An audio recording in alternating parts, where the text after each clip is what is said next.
السلام علیکم ورحمۃ اللہ وبرکاتہ۔ وعلیکم السلام ورحمۃ اللہ وبرکاتہ۔ نحمده ونصلی علی حبیبہ الکریم، اما بعد فاعوذ باللہ من الشیطان الرجیم، بسم اللہ الرحمن الرحیم۔ لن ینال اللہ لحومها ولا دماؤها ولکن ینالہ التقوی منکم۔ آمنت باللہ صدق اللہ العظیم وبلغنا رسولہ النبی الامین الکریم ونحن علی ذلک لمن الشاہدین والشاکرین والحمد للہ رب العالمین۔ اللہ تبارک و تعالی قرآن مقدس میں ارشاد فرماتا ہے، لن ینال اللہ لحومها ولا دماؤها ولکن ینالہ التقوی منکم۔ اللہ تبارک و تعالیٰ کا فرمان کہ اللہ رب العزت کی بارگاہ میں ہرگز قربانی کا خون پہنچتا ہے اور نہ ہی اس کا گوشت۔ اللہ کی بارگاہ میں قربانی کرنے والے کا تقویٰ پہنچتا ہے۔ وَلَٰكِن يَنَالَهُ التَّقْوَىٰ مِنكُمْ، لیکن اللہ کی بارگاہ میں تمہارا تقویٰ پہنچتا ہے۔ قربانی کے تعلق سے یہ آیت کریمہ ہے جس میں قربانی کرنے کا مقصد بیان کیا گیا ہے۔ آئیے اس سے پہلے کہ میں اس آیت کریمہ کے تناظر میں کچھ معلومات پیش کروں، ایک بار درود شریف پڑھ لیجیے۔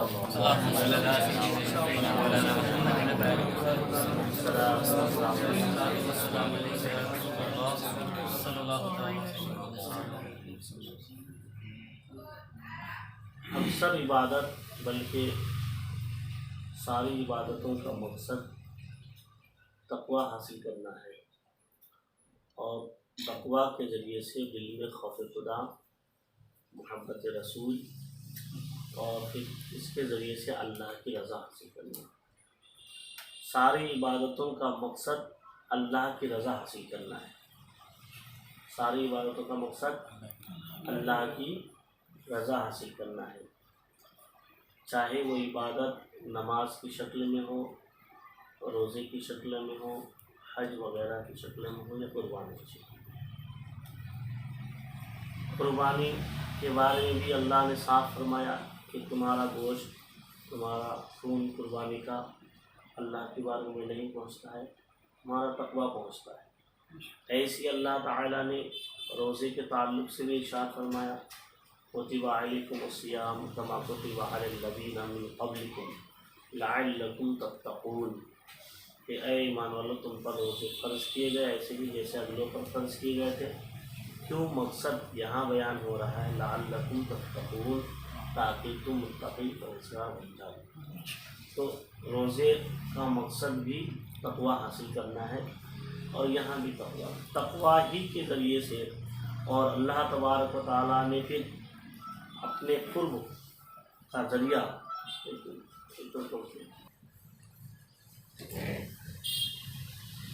تو گفتگو چل رہی تھی قربانی کے تعلق سے نا، تو قربانی کا مقصد بھی تقویٰ حاصل کرنا ہے۔ اللہ کی بارگاہ میں تقویٰ کا ہی اعتبار ہے۔ انما عند اللہ اکرمکم اتقاکم، اللہ تعالیٰ کا فرمان ہے کہ اللہ کے نزدیک تم میں سب سے زیادہ مکرم و معظم وہ شخص ہے جو تم میں تقوی والا زیادہ ہے نا۔ اللہ تبارک و تعالیٰ نے اپنا قرب کے لیے کس چیز کو معیار بنایا ہے؟ تقویٰ کو۔ یہاں نہ نسب کو بنایا ہے، نہ ذات پات کو بنایا ہے، نہ اور کوئی چیز کو بنایا ہے، یہاں تقویٰ بنایا ہے کہ اپنی عبادت و ریاضت کے ذریعے سے جتنا انسان اپنے اندر تقویٰ پیدا کرے گا، اللہ کا خود اتنا ہی اس انسان کو میسر ہوگا۔ تو عبادت کے ذریعے سے ہمیں تقویٰ حاصل کرنا چاہیے، جس کے ذریعے سے ہمیں اللہ کی رضا حاصل ہوتی ہے اور رسول کی خوشنودی ملتی ہے۔ اب مسئلہ یہ ہے کہ قربانی کیا چیز ہے؟ تو قربانی حضرت ابراہیم علیہ السلام کی سنت ہے جو امت محمدیہ کے لیے باقی رکھی گئی ہے۔ حضور صلی اللہ تعالیٰ علیہ وسلم سے پوچھا گیا، ما هذه الاضحیٰ یا رسول اللہ، یہ قربانی کیا چیز ہے؟ تو سرکار نے فرمایا ہے کہ تمہارے باپ ابراہیم کی سنت ہے، اس کے ہر بال کے لیے تمہارے لیے اللہ تعالیٰ نے حسنہ نیکی رکھی ہے نا۔ اور قربانی کہ جانور کے بارے میں سرکار نے فرمایا کہ اس کو موٹا تازہ دیکھ کے خریدا کرو، کہ سمنو بہایاکم فإنھا علی الصراط بہایاکم، قربانی کی جانور کو موٹا تازہ دیکھ کے خریدو، اس لیے کہ یہ الصراط پر تمہارے لیے سواری ہے۔ تو سواری جتنی اچھی ہوگی انسان کا سفر اتنا آسانی سے کرتا ہے، تو موٹا تازہ دیکھ کے لیا کرو۔ تو دیکھیے قربانی کے جانور میں یہ ہے کہ مثلاً ہمارا تقویٰ پہنچتا ہے اور گوشت ہم استعمال کر لیتے، خون بہہ جاتا ہے، تو پھر اس میں اتنی قیودات کیوں کہ عیب دار نہ ہو، کان کٹا ہوا نہ ہو، یا سینگ ٹوٹا ہوا نہ ہو، اندھا نہ ہو، جو بھی لنگڑا نہ ہو، یہ جانور یہ قید ہے نا۔ جبکہ ہم عام دنوں میں گوشت کھاتے ہیں جانوروں کا، حلال جانوروں کا، تو اس کے لیے شرط نہیں، کوئی لنگڑا جانور بھی اگر کسی لنگڑا گائے یا لنگڑی بھینس کو اس طرح ذبح کر دے تو ہم اس کا گوشت کھا لیتے آسانی سے، مگر قربانی کے جانور کے لیے یہ شرط ہے کہ یہ عیب نہ ہو۔ تو یہ آخر ایسا کیوں؟ تو یہاں یہ ہے کہ یہاں جانور کے اندر جو ہے یہ عیب نہ ہو، بلکہ اس کے اندر یہ ساری چیزیں صحیح سلامت ہو۔ اس کا مطلب یہ ہے کہ جب جانور عیبوں سے پاک رہے گا، جانور عیبوں سے صاف رہے گا، تو انسان کی نیت بھی ویسی صاف ستھری ہوگی۔ یہاں مقصد انسان کے اندر کوالٹی پیدا کرنا نہیں ہے، بلکہ جانور کے اندر، بلکہ انسان کے تقوی کے اندر کوالٹی پیدا کرنا ہے، کہ انسان اپنے اندر قربانی کرنے کے ذریعے سے تقویٰ پیدا کرے اور تقویٰ میں مضبوطی پیدا کرے، اس کے اندر نکھار پیدا کرے، ہے کہ نہیں ہے؟ یہ قربانی کا مقصد اللہ تعالیٰ کی رضا حاصل کرنا ہے۔ میں اب ایک حدیث بیان کیا کہ قیامت کے دن سب سے پہلے 3 شخص کو ڈالا جائے گا، ان میں سے پہلا شخص شہید ہوگا، دوسرا قاری قرآن ہوگا، تیسرا سخی ہوگا۔ اور جب یہ پوچھیں گے اللہ تبارک و تعالیٰ سے کہ خدا دوسرے شہید، دوسرے شہداء، دوسرے قرہ، دوسرے سخی اسخیاء وہ لوگ جنت میں جا رہے ہیں، پھر اپنے اپنے منصب اور مرتبے کے اعتبار سے دوسروں کو لے کر کے جنت میں جا رہے ہیں، اور ہمیں جہنم میں ڈالا جا رہا ہے، تو کام تو دونوں کا برابر ہے، سیم ہی ہے، مگر نتیجہ دونوں کا الگ الگ کیوں ہے؟ تو اس کا حکم ہوگا کہ یہ جو کام کیے تھے ان کا مقصد اللہ کی رضا حاصل کرنا تھا۔ ان کا مقصد کیا تھا؟ اللہ کی رضا حاصل کرنا تھا، اور تمہارا مقصد دنیا حاصل کرنا تھا۔ اے شہید، تم شہادت کا جام اس لیے نوش کیے تھے، تمہارا مقصد یہ تھا کہ میری شہرت ہو، آنے والی نسلیں میری شہرت کا ڈنکا پیٹے اور مجھ پر فخر کرے کہ ہمارے والد صاحب یا ہمارے دادا یا ہمارے فلاں اتنے بہادر تھے کہ وہ اتنوں کو مارے اور خود شہید ہو گئے۔ تمہارا مقصد تھا کہ تم قاری اور عالم، تم اس لیے تمہارا مقصد یہ تھا کہ دنیا حاصل ہو، لوگ تمہاری عزت کرے اور یہ دنیا کماؤ، تو وہ تمہارا مقصد دنیا میں حاصل ہو گیا۔ اور سخی تمہارا مقصد تھا کہ میں ان پیسوں کو اللہ کے نام میں خرچ کروں تاکہ لوگ مجھے سخی کہیں، سخی کے نام سے جانے پہچانے، تو یہ مقصد بھی دنیا میں تم پا گئے۔ اب یہاں تمہارا کوئی اجر اور کوئی اس کا بدلہ نہیں ہے، برخلاف ان لوگوں کے کہ یہ سب کے سب یہ شہید اور قرہ اور یہ سخی جو ہیں، ان کا مقصد یہ تھا کہ میں یہ کام اس لیے کر رہا ہوں کہ میرا رب مجھ سے راضی ہے، اور جو اللہ کی رضا رسول کی خوشنودی میں یہ کام کرتا ہے تو اللہ تبارک و تعالیٰ ان کو ایسے ہی انعام سے نوازتا ہے کہ دنیا میں بھی اللہ عزت اور سرخروئی عطا فرماتا ہے، اور آخرت میں اس کا ٹھکانہ جنت میں بناتا ہے۔ اور بس وہ نہیں، بلکہ یہ حکم ہوگا کہ قاری کے بارے میں کہ تم قرآن کی تلاوت کرتے جاؤ، جنت کی منزلیں اب حاصل کرتے جاؤ، جو تمہاری آخری تلاوت ہے وہ تمہارا ٹھکانہ ہوگا۔ اور پھر عالم علیم کے بارے میں تو یہ حکم ہوگا کہ آپ جنت میں جاؤ، اور جتنوں نے آپ کی تعلیم میں، آپ کی زندگی میں جتنے آپ کی محبت کرتے تھے آپ سے یا آپ کا تعاون کیا، آپ کی خدمت کیے، آپ میدان محشر میں ڈھونڈو اور ان سب کو لے کر یہاں تک حکم ہے۔ تو اس وقت اگر عالم کو کسی نے 1 گلاس پانی بھی پلایا تھا تو اس وقت وہ کہے گا وہ حضرت میں بھی آپ کو پانی پلایا تھا، تو اس عالم کہیں گے اچھا تھا جب تم جانا۔ تو یہاں مقصد کیا ہے؟ رحمت حق بہانہ میجیت، بہانہ میجیت، اللہ کی رحمت صرف بہانہ ڈھونڈتی ہے بخشش کے لیے، قیمت تلاش نہیں کرتی ہے۔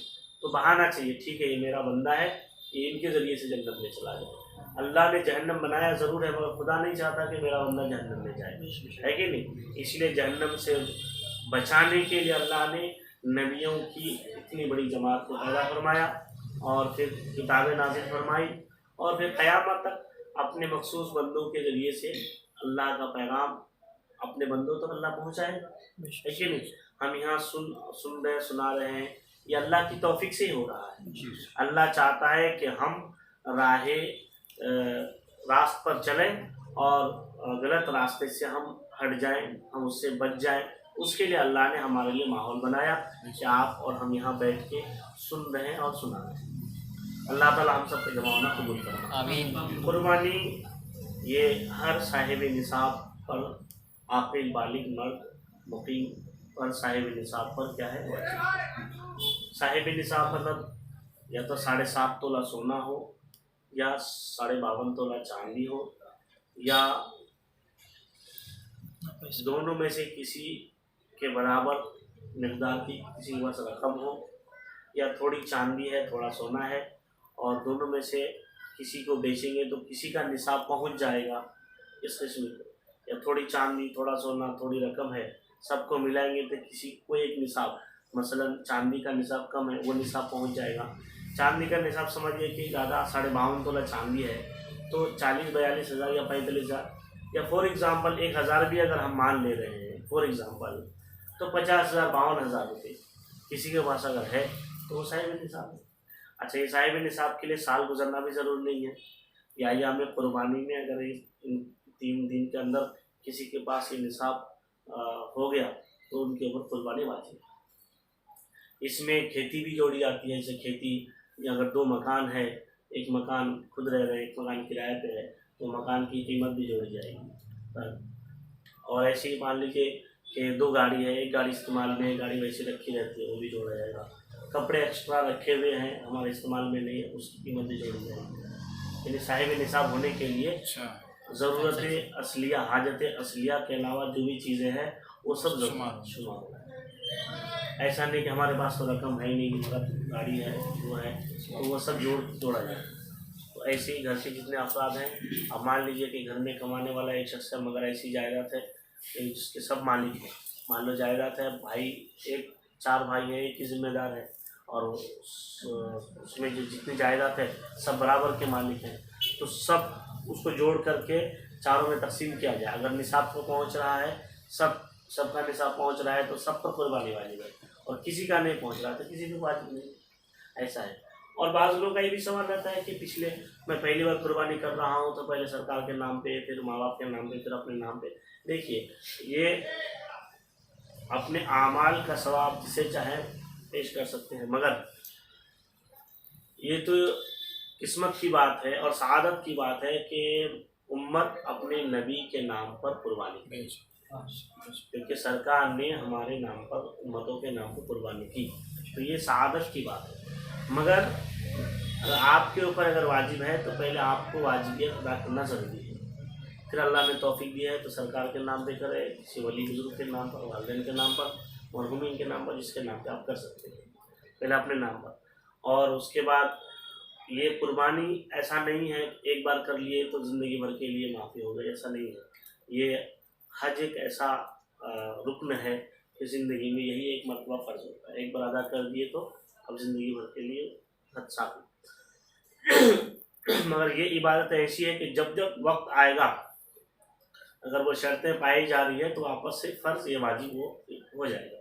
مثلا عشاء کی نماز ابھی ہم نے پڑھی ہے، کل عشاء تک اگر ہم لوگ باحیات رہے اور ہم ان شرطوں کے ساتھ موجود رہے تو ہم کو واپس سے عشاء فرض ہو جائے گی۔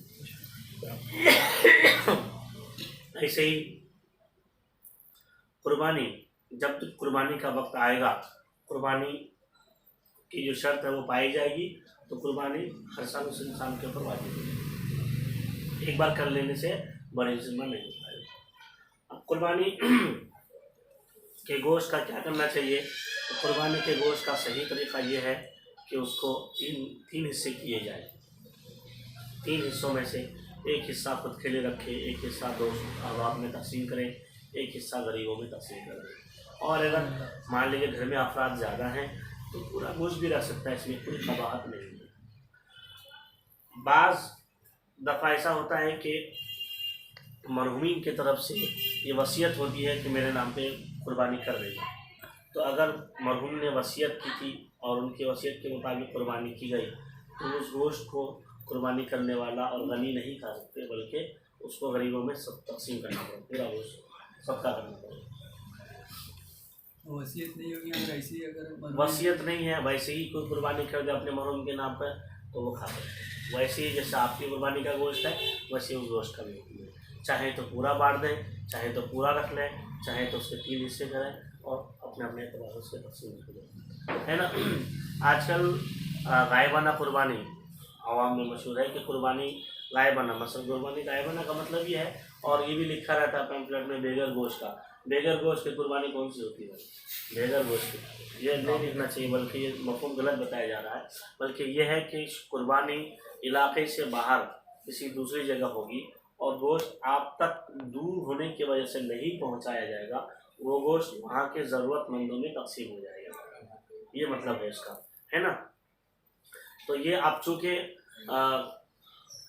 بہتر تو یہ ہے کہ قربانی نگاہوں کے سامنے اور اپنے ہاتھ سے ذبح کیا جائے، ہے نا، کہ اس وقت قربانی خود انسان اپنی قربانی خود کرے، یہ بہتر طریقہ ہے کہ حضور صلی اللہ علیہ وسلم حضرت عائشہ صدیقہ رضی اللہ تعالی عنہ کے لیے قربانی فرما رہے تھے، تو آپ نے حضرت عائشہ سے فرمایا کہ تم یہاں کھڑے ہو، تو انسان خود اپنی قربانی کرے، نہیں تو قربان جانور کے پاس کھڑے رہے، اور وہ ایگریمنٹ جو ہوتا ہے نیت کی شکل میں اس کو سمجھے، وہ کیا ہے؟ اللہم انی وجہت وجہی للذی فطر السماوات والارض حنیفا وما انا من المشرکین ان صلاتی ونسکی ومحیایا ومماتی للہ رب العالمین۔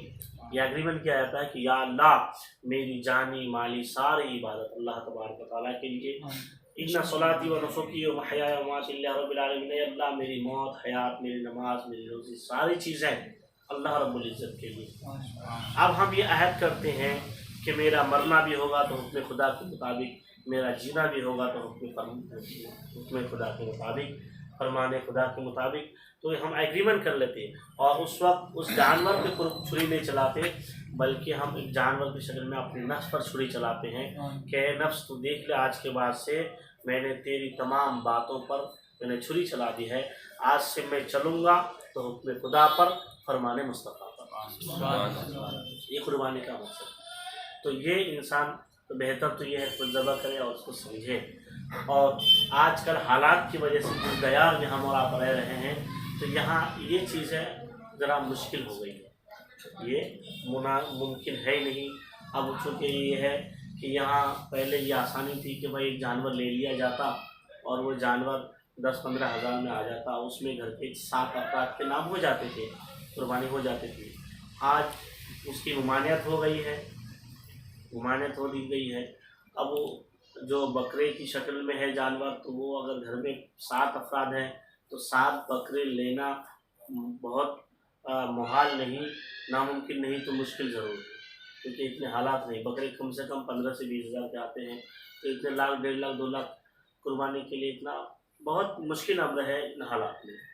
تو اب کیا کیا جاتا ہے کہ کچھ ریاستیں ایسی ہیں، کچھ صوبہ، کچھ جگہ ایسی ہے جہاں پہ ان جانوروں کی قربانی آج بھی آسانی سے ہو جاتی ہے، اس علاقے میں سے ہمارے علاقے میں ادھر وغیرہ ہوتے ہیں، تو وہاں پہ اجتماعی قربانی کا اہتمام کیا جاتا ہے کہ قربانی کس کس کے نام پہ ہے وہ قربانی ہو جاتی ہے، اور وہاں کا گوشت جو ہے وہاں کے غریبوں میں، وہاں کے ضرورت مندوں میں تقسیم کر دیا جاتا ہے، تو قربانی کے یہ فرائض واجب ہے وہ ادا ہو جاتا ہے فرض۔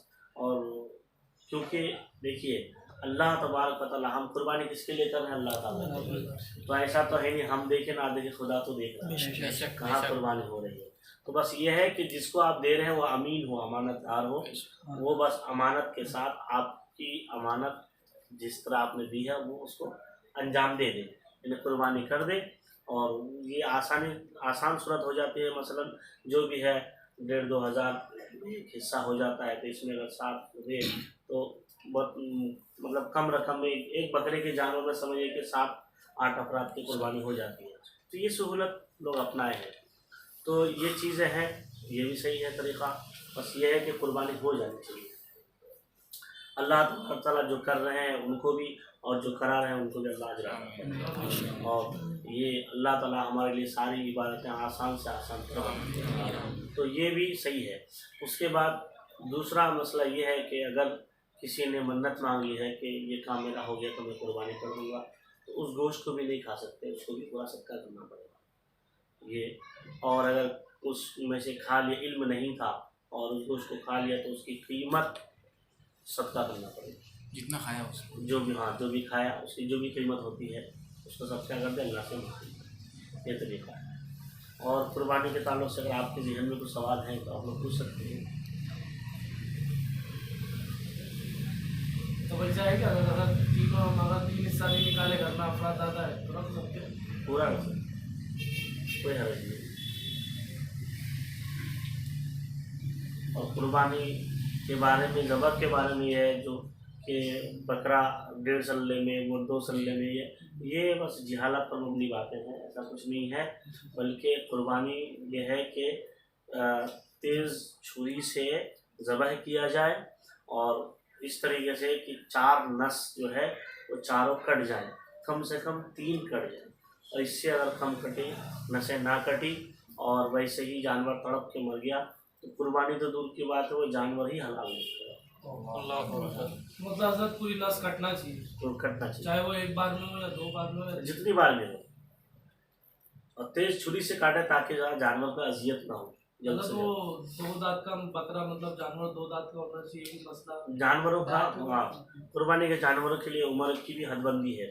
مثلا بکری ہے، بکرا ہے تو وہ کم سے کم 1 سال کا ہونا چاہیے۔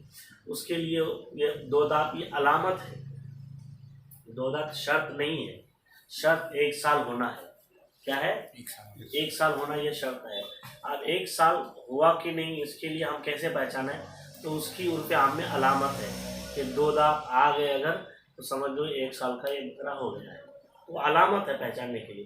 اور بسا اوقات ایسا بھی یہ بھی ہوتا ہے کہ سال گزر جاتا ہے دانت نہیں نکلتی، ویسا ہے۔ تو دانت کی علامت ہے صرف، اور شرط جو ہے 1 سال ہونا ہے۔ اور ایسے ہی بیل، بھینس، ایسے جانوروں کے لیے 2 سال کی قید، 2 سال کے ہونے چاہیے، اس کے بعد 2 سال میں آتی ہے۔ اور اونٹ کے لیے 5 سال ہونے چاہیے۔ تو یہ اس قسم کے جانور جو حلال ہیں اس کی عمر بھی ہے، اس عمر کے ساتھ اس کو ذبح کیا جا سکتا ہے۔ بکرا، بکری، دمبا یہ سب میں 1 ہی حصہ ہوتا ہے، اور بیل، گائے سب میں 7 حصے ہوتے ہیں، اونٹ میں بھی 7 حصے، اس سے کم بھی کر سکتے ہیں مگر 7 سے زیادہ نہیں کر سکتے۔ اچھا، اگر کوئی ایک بیل کو بھی ذبح کر دیا 1 ہی حصے میں تو بھی ہو جائے گی قربانی، مگر 7واں حصہ سے کم نہیں ہونا چاہیے۔ 7 مان لیں 8 حصے کر دی تو 7واں حصے سے کم ہو جائے گا، ایسا ہے، مطلب 1 بیل پہ 1 بھی کر سکتے کر سکتے۔ اور قربانی کے ساتھ عقیقہ بھی کیا جا سکتا ہے، جو بھی تقرب اللہ کے لیے ہے یہ بھی تقرب اللہ کے لیے ہے، تو کچھ حصے قربانی کے، کچھ حصے عقیقہ کے، یہ بھی کر سکتے، یہ بھی جائز۔ اور قربانی کے گوشت کے بارے میں تمہیں کہ 3 دن سے بتا رہے، کچھ لوگوں میں مشہور ہے کہ 3 دن سے زیادہ نہیں کھانا چاہیے، یہ بھی اس کی بھی کوئی اصلیت نہیں ہے، کھا سکتے ہیں، مگر یہ ہے کہ 3 دن سے زیادہ رکھنے سے وہ گوشت نقصان دہ ہو جاتا ہے، بس وہ جسمانی طور پر ہو سکتا ہے نقصان پہنچائے، باقی ایسا کچھ نہیں ہے، 3 دن سے زیادہ نہیں کھا سکتے۔ ہاں ایسا ہے کہ بھائی اس علاقے میں ایسے رہ رہے ہیں کہ بیچارے غریب کو گوشت ہی نہیں ملا ہے اور آپ اس کو 1 مہینے تک کھا رہے ہیں، تو یہ غلط ہے، یہ قربانی کے مقصد سے ہٹ کے عمل کرنا ہوتا ہے۔ ایسا نہیں کہ آپ اپنے فریج میں گوشت بھر لیں اور بیچارے غریب کو 1 وقت کا بھی گوشت نہ ملے، ایسا نہیں ہونا چاہیے، بلکہ قربانی کا مقصد گوشت کھانا نہیں ہے، قربانی کا مقصد تو تقویٰ حاصل کرنا ہے کہ نہیں؟ تو اللہ کی رضا جس سے حاصل ہو، قربانی کا عبادت کا مقصد یہی ہے، تو اللہ کی رضا یہاں جانور، موٹا جانور ذبح کر کے فریج میں رکھنے سے نہیں، بلکہ یہ اللہ نے جو دولت دی ہے اس کو اللہ کے جو مجبور بندے ہیں یا جو کمزور بندے ہیں، غریب بندے ہیں، اللہ کی دی ہوئی نعمت کو ان تک پہنچانا، اس میں اللہ کی رضا ہے۔ ایسی صورت میں وہی کرنا چاہیے کہ غریب، ہاں اب دیکھیں کہ یہاں پہ ضرورت مند نہیں ہے تو کوئی بات نہیں، آپ رکھ سکتے ہیں، جیسے دیہاتوں میں ایسا ہوتا ہے ضرورت مند نہیں، تو یہ چیزیں ہیں۔ اور